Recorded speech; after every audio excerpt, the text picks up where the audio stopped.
செய்தியை பார்த்து வருகிறோம். தமிழ்நாடு பாஜகவின் முக்கிய தலைவர்களின் பரப்புரை பயண திட்டம் வெளியாகி இருக்கிறது. சட்டப்பேரவை தேர்தல் நெருங்கி வரும் சூழலில் அனைத்து கட்சிகளும் பரப்புரையை திட்டமிட தொடங்கியிருக்கும் நிலையில் தமிழ்நாடு பாஜகவின் முக்கிய தலைவர்களின் பரப்புரை பயண திட்டம் வெளியிடப்பட்டிருக்கிறது. விவரங்களுடன் செய்தியாளர் வேல்முருகன் இணைந்திருக்கிறார். வேல்முருகன், முழு விவரங்கள்.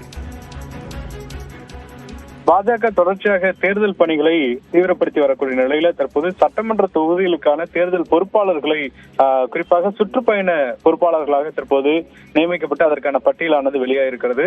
குறிப்பாக மத்திய இணையமைச்சர் எல் முருகன், அதே போல பாஜகவினுடைய முன்னாள் தலைவர் அண்ணாமலை, பொன் ராதாகிருஷ்ணன், தமிழிசை சவுந்தரராஜன், எச் ராஜா, வானதி சீனிவாசன், சக்கரவர்த்தி, துரைசாமி, அதே போல குறிப்பாக அரவிந்த் மேனன், சுதாகர் ரெட்டி உள்ளிட்டோர் அடங்கிய இந்த பட்டியலானது வெளியாகிருக்கிறது. குறிப்பாக முதற்கட்டமாக ஒரு 50க்கும் மேற்பட்ட தொகுதிகளுக்கான அந்த பொறுப்பாளர் சுற்றுப்பயண பொறுப்பாளர்களாக நியமிக்கப்பட்டிருக்கிறார்கள். குறிப்பாக பாஜகவினுடைய முன்னாள் தலைவராகவும் குறிப்பாக இணையமைச்சராக இருக்கக்கூடிய எல்முருகன் அவர்கள் உதகமண்டலம், திருப்பூர் வடக்கு, வால்பாறை, திருப்பரங்குன்றம், ராதாபுரம் உள்ளிட்ட தொகுதிகளை தற்போது சுற்றுப்பயண பொறுப்பாளராக நியமிக்கப்பட்டிருக்கிறார். அதே போல அண்ணாமலை சிங்காநல்லூர், மதுரை தெற்கு, காரைக்குடி, ஸ்ரீவைகுண்டம், விருகம்பாக்கம், பத்மநாபபுரம் உள்ளிட்ட தொகுதிகளுக்கு பொறுப்பாளராக சுற்றுப்பயண பொறுப்பாளராக நியமிக்கப்பட்டிருக்கிறார். இதே போல பொன் ராதாகிருஷ்ணன் தென்காசி, பரமக்குடி, மேட்டுப்பாளையம், பழனி, அதே போல தமிழிசை சவுந்தரராஜன் அவர்கள் கும்மிடிப்பூண்டி, மயிலாப்பூர், நாங்குநேரி, பொள்ளாச்சி, கிள்ளியூர், எச் ராஜா முதுகுளத்தூர், விளவங்காடு, திருப்பத்தூர், உடுமலை உள்ளிட்ட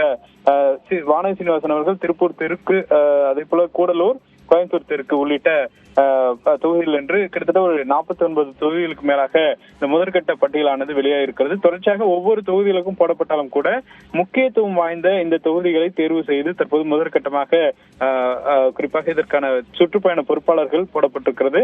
குறிப்பாக இந்த தொகுதியில் தான் பெரும்பாலும் பாஜக போட்டியிடக்கூடிய வாய்ப்பு இருக்கக்கூடிய தொகுதியாகவும் கருதப்படுவதாக பாஜக நிர்வாகிகள் தெரிவிக்கிறார்கள். விவரங்களுக்கு நன்றி வேல்முருகன்.